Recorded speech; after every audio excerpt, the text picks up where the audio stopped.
Ahmedabad cyber crime ખાતે 1.54 કરોડના એક ઇન્વેસ્ટમેન્ટ ફ્રોડની ફરિયાદ નોંધવામાં આવેલી હતી. જે ફરિયાદની તપાસમાં જે ફરિયાદીના પૈસા છે એ અલગ અલગ મ્યુલ એકાઉન્ટમાં ટ્રાન્સફર થયા હતા અને જે ફરિયાદી સાથે ઇનિશિયલી કોન્ટેક્ટ કરવામાં આવ્યો હતો એ કંપોડિયા સ્થિત જે ચાઇનીઝ સ્કેમ સેન્ટર છે ત્યાંથી કરવામાં હતો. આ ગુનાની તપાસમાં જે 10 લાખ રૂપિયા છે એક અમદાવાદના એક એકાઉન્ટમાં ફર્સ્ટ લેયરમાં ગયા હતા. તો એમાં જે એકાઉન્ટ હોલ્ડર હરેશ મકવાણા અને રાજુ મકવાણાની પહેલાં ધરપકડ કરવામાં આવી હતી. ત્યારબાદ આગળની તપાસમાં જ્યારે આ એકાઉન્ટના કેવાયસી વેરિફિકેશન ને બધું કરવામાં આવ્યું ત્યારે એક વાત એવી ધ્યાને આવી હતી સાયબર ક્રાઇમના ટીમને કે જે આ બેંક એકાઉન્ટ ખોલાવવામાં જે કેવાયસી વેરિફિકેશન છે જાણી જોઈને નેગ્લિજન્ટ રાખવામાં આવ્યું છે. આ ઉપરાંત આ એકાઉન્ટ ખોલ્યા પછી જે મેન્ડેટરી રિક્વાયરમેન્ટ હોય છે કે 3 મહિના પહેલાં એમનો મોબાઈલ નંબર કે ઈમેલ આઈડી ચેન્જ ન કરવું છતાં બી એમાં ચેન્જ કરવામાં આવ્યું હતું.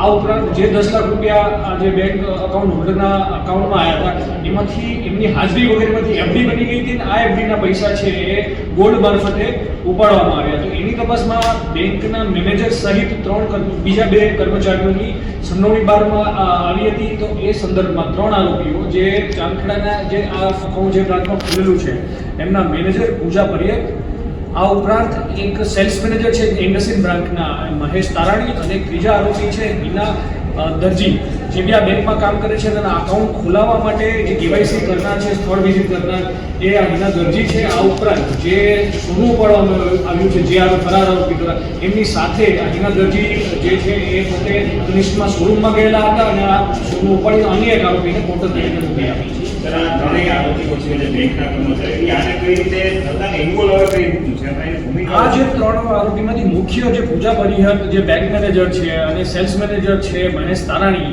આ છેલ્લા 1.5 થી 2 વર્ષથી આવા મ્યુલ એકાઉન્ટ ખોલાવવાની પ્રવૃત્તિમાં સંડોવાયેલ છે.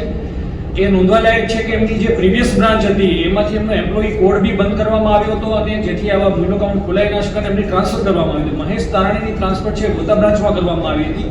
એમના બેંક મેનેજર દ્વારા બી એમને એ બ્રાન્ચમાં એકાઉન્ટ ખોલવાની મનાઈ કરેલી હતી. છતાં પૂજા જે પરિહર છે એની નવી બ્રાન્ચમાં આ સેલ્સ મેનેજર આવા અલગ અલગ મ્યુલ એકાઉન્ટ ધારકોને લઈને આવી અને એવા કરંટ એકાઉન્ટ ખોલાવતા હતા જે એકાઉન્ટ ખોલાવવા માટે એમને 50,000 થી 1 લાખ જેટલું કમિશન મળ્યું. સર બેંકના કોઈ ઉચ્ચ અધિકારીઓના ધ્યાન ન કે મનાઈ હતી છતાં પણ આનો ઉપયોગ કરતા સાયબર ક્રાઇમની તપાસમાં સામેલ બેંક દ્વારા જે મેં પહેલા કહ્યું કે આની ઓલરેડી ઇન્ટરનલ ઇન્ક્વાયરી ચાલી રહી હતી આ બાબતમાં ઇન્ડસ્ટ્રીના જે નોડલ અધિકારી દ્વારા.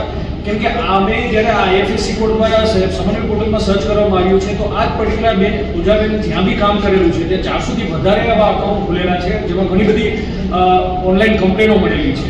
તેમની ઇન્ટરનલ ઇન્ક્વાયરી ચાલી હતી, એમનો એમ્પ્લોયી કોડ બંધ કરવામાં આવ્યો હતો અને પછી એમની ટ્રાન્સફર કરવામાં આવી હતી. તો આ એક મોટા પાયે ઇન્ડસ્ટ્રી બેંકમાં એક લૂપહોલ લાગી રહ્યો છે કેમ કે ભાવનગરમાં હવે આવી જ પરિસ્થિતિ સામે આવી હતી જેમાં બેંક મેનેજર ઇન્વોલ્વ હતા અને ઘણા અકાઉન્ટ ખોલાવવામાં આવ્યા. આ ઉપરાંત સુરતમાં બી આવી એક ઘટના બનેલી છે.